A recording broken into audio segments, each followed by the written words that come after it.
This again? I hate doing YouTube videos, but I don't know. I guess I should write something. What is Persona 5 about? Sometimes I find myself asking that question, and I'm still not quite sure what the answer is. I guess you could say Persona 5 is about teenagers fighting against oppressive adults and their twisted ideologies. Which I guess is true. A group of kids dealing with various issues and hang-ups such as social pariahisms and sexual abuse, and overcoming their grief for lost relatives, and not only that, but this overall feeling of powerlessness against things in which they have no control. The game serves as a lesson, teaching people that adolescence does not exempt you from the hardships of life. Pain doesn't come with age requirements, and just because you've been gifted with a means of battling your oppressors doesn't inherently mean that more struggles won't come your way. Life is situational like that. It's kind of like a video game in a way, and we're just moving from boss battle to boss battle. But I don't really think Persona 5 is about that either. See, in Persona 5, you spend a good deal of time inside of palaces. Palaces being a cognitive manifestation of people with twisted desires. Inside of these palaces, you solve puzzles and battle shadows until you reach the ruler of said palace. You battle them and steal their treasure. See, in this cognitive world, palaces are the places that the ruler resides in. Typically, a palace is a place in the real world, transformed to symbolize how the ruler truly sees that place and the relationship with it. Kamoshida, the sexually and physically abusive volleyball coach, sees the school as a castle and the students as the slaves. And the treasure is a cognitive manifestation of the ruler's desires, and is usually the object that became the catalyst for that distortion. In Kamoshida's case, it was his Olympic medal. The fame and power made him big-headed and greedy, and eventually his desires consumed him. In the cognitive world, stealing their treasure is the same as stealing their desires, and once gone, their palaces crumble away with no desire to keep them manifested. After that, the ruler gives up their ways and confesses all of their wrongdoings. Story-based or not, this is all extracurricular. This is the fantastical element of Persona 5, and this is not what you spend most of your time doing. Sometimes I don't even think it's really that important, really. You spend most of your time just living, meandering through life as a typical teenager. You go to school, you get bored in class, just waiting for the bell to ring as the teacher rambles on and on. But then what? You go out with your friends doing typical teenager things like eating out, watching movies, studying for exams, and playing video games. Forming bonds and relationships with people who, like you, are just trying to navigate the troubled waters of teenage life. And maybe you just want to be alone and focus on your own personal growth by reading, eating by yourself, going to work or exercising. Then you go to sleep, wake up, and do it all again. This is nothing special. Just normal things teenagers do in everyday life. Things that a lot of us did in our longer years. This is nothing special. Just normal things teenagers do in everyday life.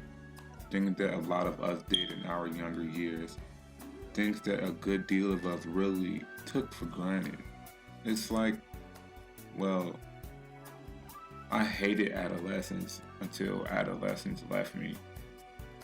Nowadays, I just look at it fondly because despite the struggles, I miss the fun times and simplicity of it. I remember coming home playing Budokai Street with my friends and crushing on Olivia Munn back when she was on Attack of the Show. You guys remember Attack of the Show? I miss those times. I wish I could have stayed in the moment a little bit longer and appreciate what I had. So many teenagers are in a hurry to grow up until they do. And therein lies the point. Persona 5 is about growing up. And not just growing up, but the embracement of youth. Youth is such an interesting concept in that it simultaneously lasts too long and is also way too short. But I guess this is a matter of perspective. Kids can't wait to grow up, and adults wish they stayed kids a little bit longer. Phantom thieves find out that the greater world that they inhabit is a scary, unfair one. A strict world full of stressful situations and difficult choices. And look what being thrown into the fire of adulthood and an adult-controlled world did to Akechi. It ruined him, destroyed him, it killed him, stole his childhood from him. But here's the thing about those difficult choices in difficult situations. They're just a part of growing up too. Because, young Midoriya, an important part of youth is losing it. It's naive to think that you can hold on to adolescence forever. So take that time you have as a kid or a teenager and embrace it fully. Take your time and enjoy what you can, because that's the point. That, among many, many other things, is what Persona 5 is truly about. But enough of this.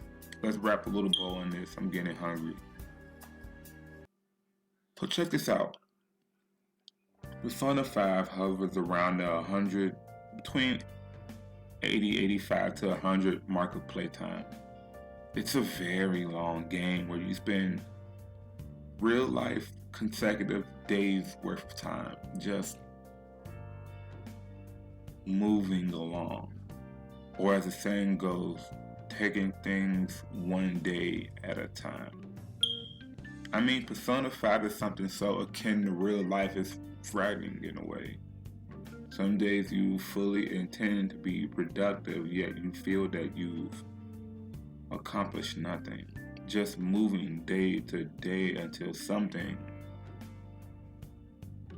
happens. In game and in real life. You might go out to eat with your friends, and before you know it, the day is gone because time is so fleeting. By the time you notice that it's there, it's gone. It's not a coincidence that all of the Persona games follow the lives and sometimes deaths of teenagers, because that particular span of years fly by so quickly for us all. So it's important to just take your time and cherish that time and understand that, like all Persona characters, being a teenager is never perfect. Sometimes it's hard. Sometimes it's very hard. Sometimes it's harder than adults truly give it credit for. And sometimes it feels like no one is really listening to what you have to say. More often than not, you're moving through teenage life aimlessly, looking for answers to questions that no one will ever have. But that's just it. You're not supposed to know what to do. Because like Persona, your life isn't a game made to be rushed. You think your childhood and teenage years might last forever. And then they don't. So dear viewer, if there were any parting words I want to leave you with, I guess they will be this.